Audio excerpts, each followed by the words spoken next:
Welcome to the Lyster Health Talks podcast, hosted by Lieutenant Colonel Garrett Holt, the commander of Lyster Army Health Clinic and the Health Services Director at Fort Novacell. Each month, listen in as the team focuses their discussion on relevant, relatable content that empowers your health and the readiness of the force. In today's show, the team discusses holistic health and fitness.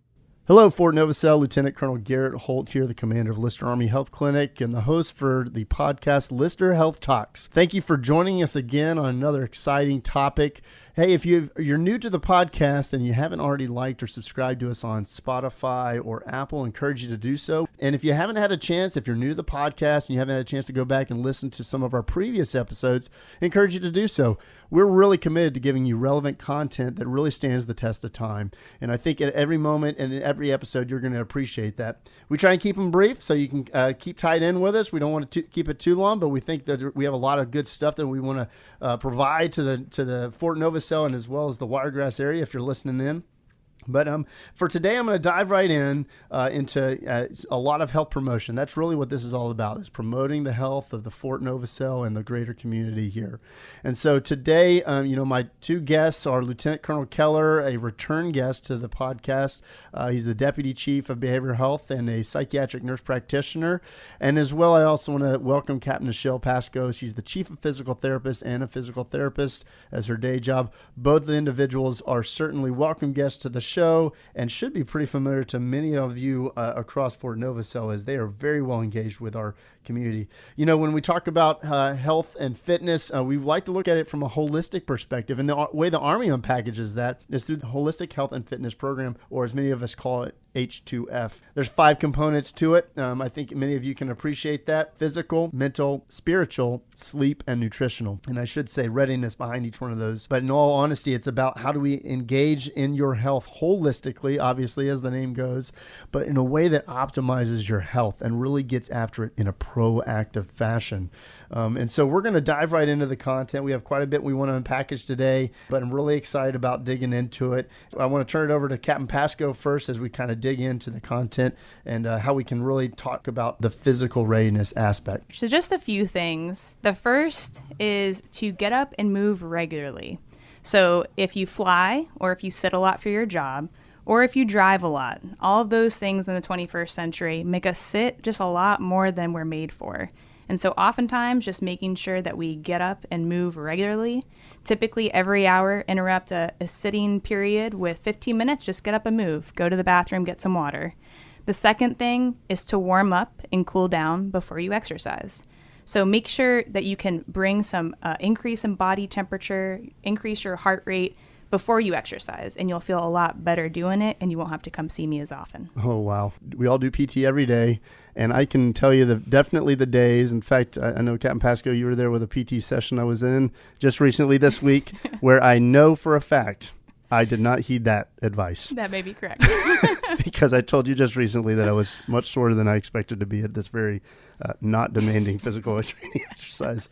But, you know, in all honesty, too, I have this handy dandy watch. I've been trying to avoid keeping these smart watches, and it has been surprising to me to watch how many non-steps, I should say, I do. It's so low in volume. And our clinic has really long hallways. I should be able to get it add on PT, but all really good things. What are some common injuries you see that come to your clinic? I definitely see a lot lifting injuries that are for the back. So we know that the back is a very strong part of our body. It's made to be kind of like the mast of our body. It's incredibly resilient. But if we expect it to be able to load a lot of heavy weight very quickly without making sure it's ready to do so, that's typically when we see injuries at the gym. So oftentimes I will tell people, make sure that you do something that moves the back and that loads the back, maybe at 50% of what your capacity is, of what you're going to be lifting or moving or doing, and you'll be feeling a lot better, and you won't have to throw out your back deadlifting or picking up your kids going to daycare. I'm going to guess that those increased since the ACFT, the increase. Have you seen a little bit more since then? Definitely, sir. I think the biggest thing we've seen is we know people can lift heavy weight, but oftentimes they go for a long period of time without maybe deadlifting in a long time. And so then we see them throw out their backs or get injured doing something with their unit. So I would just say, hey, if you know you're going to be taking a test relatively soon, you want to make sure that you're actually doing that exercise in preparation for it. Yeah, and I think it was either you and almost definitely an NCO that really hammered it home that, it used to be in the age of the APFT, everybody remembers that 4-letter word, right? You could really rush to success in those last couple weeks, but not the case for the ACFT. Is that right? That's exactly right. Typically, we recommend about 3 months of good programming prior to the test. So that really leaves you maybe during the summertime, taking some months off, taking a break over the holidays. But really, once you get back into the swing of things for the school year, making sure you prepare well. Yeah. It's a fun test, I think, now. I think so, too. But if you're not prepared for it, it's not going to be fun. And you'll have fun in the physical therapy clinic. Exactly. Hey, what's some ways, somebody does get injured? What do? We just call the appointment line, or what are some other ways we can get to you? Absolutely. So we have sick call every morning from 6 o'clock to 7:30, but we also have a direct access walk-in clinic on Tuesdays at 1300, and you do not need a referral for either one of those.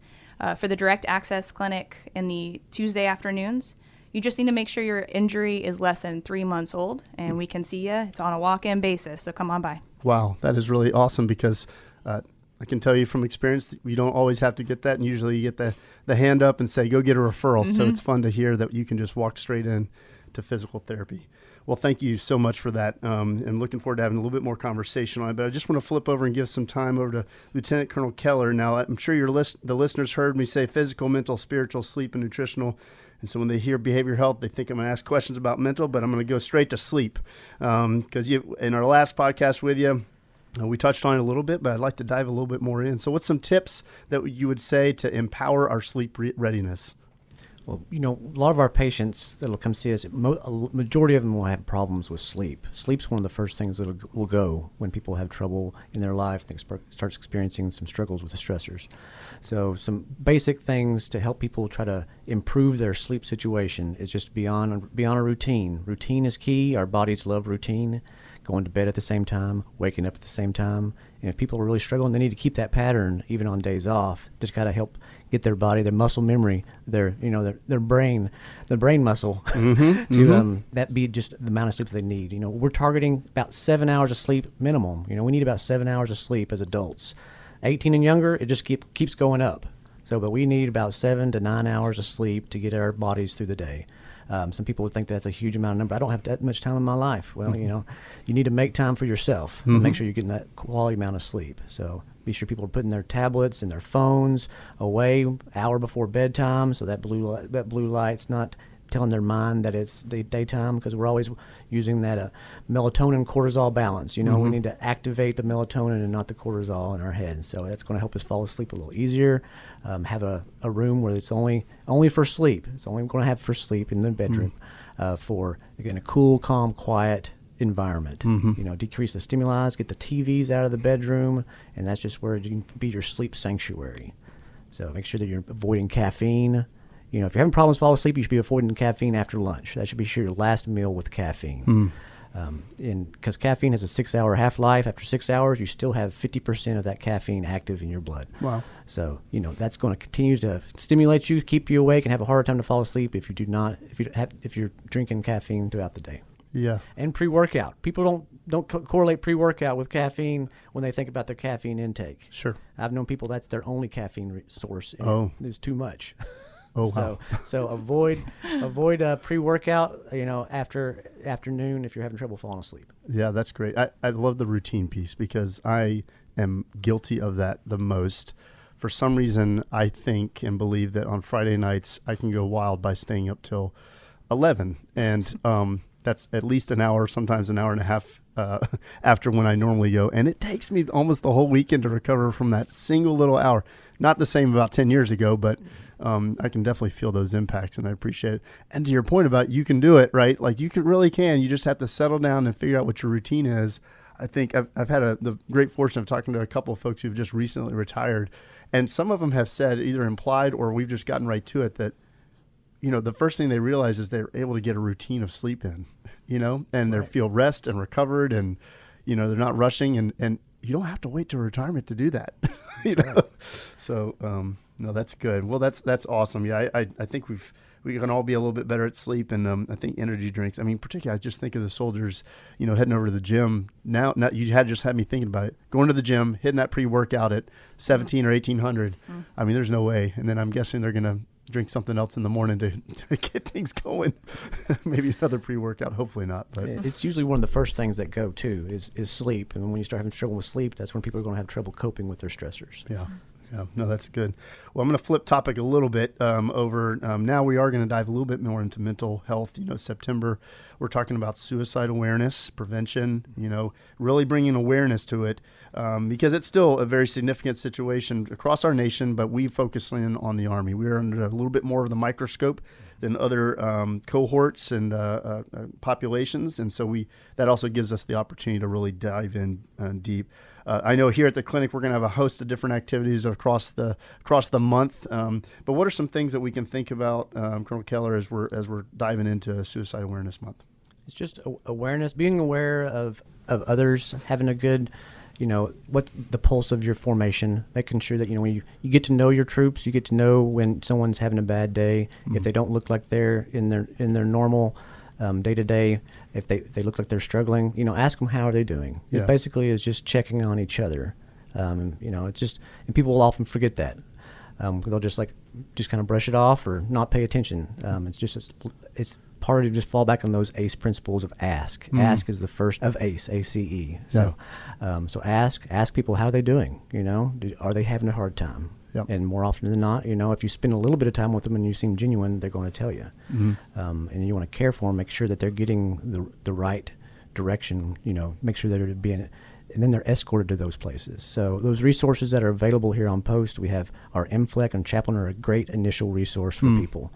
And then if they need to elevate their care, they can come see us at Behavioral Health. We're open 7:30 to 1600, walk-ins every day, no referral is needed. They can come see us. Yeah. I'm just always impressed by, our ability to access. And it hurts me a little bit when I hear that we wasn't able to get in and get to see an appointment. No, we're going to see you, right? So if I have a friend who's really struggling with, whatever it is, but let's just say, they have a suicide ideation or something that really grasps them. What do I do can I just walk in as well over here at Behavioral Health? You can. People that are having acute problems, they're in crisis. Those people are going to see that day. And there's the new number, right? It's not, 911 you can always call, right? And of course you can go to ER at any time. They're going to take care of you. That's how it goes. But what's the new number? 988, sir. So I'm going to turn back over to Capt. Pascoe because, both sleep and I think, mental health, there's a huge tie there to physical activity. And I don't know, what kind of thoughts do you have for us on what does that look like? What do I go and do, a quick run at the end of a stressful day, or is it more proactive? I don't know. What from your opinion, the best way to go about that and empower health and sleep? Great question. I think the biggest thing is finding what is best for you. And many people prefer different ways of physical activity. We know physical activity is the number one way to help prevent mental health conditions. We know it's a good thing for our mental health. You can kind of treat it like self-care. So if someone likes going on walks or if someone likes going on ultra marathons, either way is a great option to introduce some increased endorphins in your body. And so sometimes it is that 15-minute break at lunchtime, that's all you have, but at least you're making time for yourself that day. Yep. And sometimes it is making more of a plan and get up early in the morning, get your workout in, your 60-minute workout, or it's something that you're doing with your kids in the evening after work. But any form of those is a way to get some physical activity in, and it's great for your sleep and great for your mental health. The thing that I'm hearing right now is discipline and routine, right? You got to incorporate it, and sometimes it's just doing it. You got to get one step in front of the other, and first step may not mean anything, but the second step, now you started building a little bit of a trend, and by third and fourth step, or third or fourth time doing a workout or getting some discipline, now you got sequence, and sequence creates production and effectiveness. So I think that's really powerful. Well, I really appreciate you both. I want to give you another chance, opportunity, if you have anything else that you want to mention about either any of the topics we have, but also just anything health promotion. You guys have such a wealth and such a large menu of things that you do for us. And we've had to tailor you down into a tight little tiny podcast. But anything else, I'll pass it over to Colonel Keller first if there's anything else you'd like to provide to the audience. I just want to remember folks that they have access to Military One Source. You don't need a referral. They can call Military One Source, get behavioral health therapy treatment, 12 sessions free of charge. So that's available to them, just a phone call. They also can help not with just mental health, but also with financial planning, problems with PCS, ETS. So I just use Military One Source for service members, and our TRICARE beneficiaries do not need a referral to seek behavioral health services off post. Oh, good. So they don't need to go to their PCM and add another appointment to seek help. So that's available to them. Yeah, those are good reminders. Thank you for that. And Capt, Pascoe, what else do you have for us? I just want to talk about 2 initiatives and programs that we have out here that are open for everybody.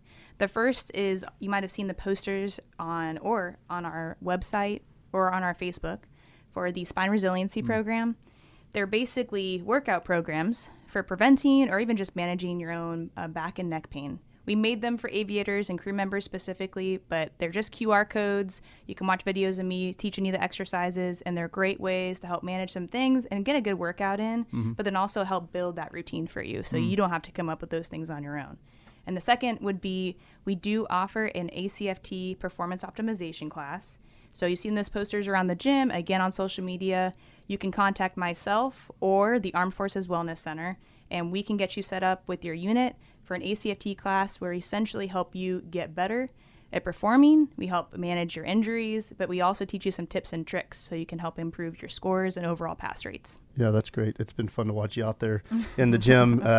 Challenging, I'll use that word, challenging many units across post as they're working through that. Well, I want to thank you both again for attending. You know, if you're interested in more about holistic health and fitness, you know, FM 7-22 for our leaders out there, you know, I encourage you to take that, go download it from the APD Army Publishing Directorate website and really dig into it. The principles and the practices and the doctrine there are really going to be super applicable to how you operate day to day.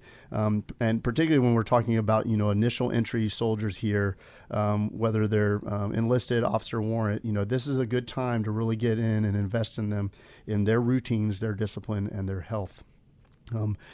Of course, all times I like to plug that on our Facebook, we keep that very, very current, and we will put a host of resources on there for you.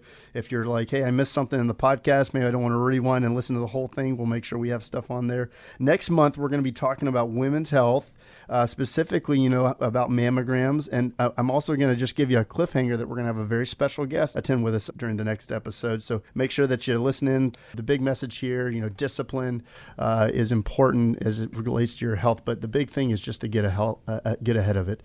Because if you're waiting to respond to it, you know, we have quality health care that is there to help respond and address and go after outcomes for your health, but really about getting ahead, having balance, having discipline in these 5 component areas: physical, mental, spiritual, sleep, and nutritional. Don't do just one, do them all. Find a way, have a plan, be disciplined, and you're going to be better. Again, this is Lieutenant Colonel Garrett Holt, the commander of Lyster, but also the host. Just really appreciating all of the listeners out there for subscribing and listening to our podcast. I want to thank our guests again, Captain Pascoe and Lieutenant Colonel Keller, for joining us. And this is, again, signing off, Lieutenant Colonel Garrett Holt, reminding you that your healthiest chapter is ahead and the only way is forward. The Lyster Health Talks podcast is produced by the Lyster Army Health Clinic's Public Affairs Office at Fort Novacell. Join us in October as we discuss Breast Cancer Awareness Month. Stay healthy, Fort Novacell.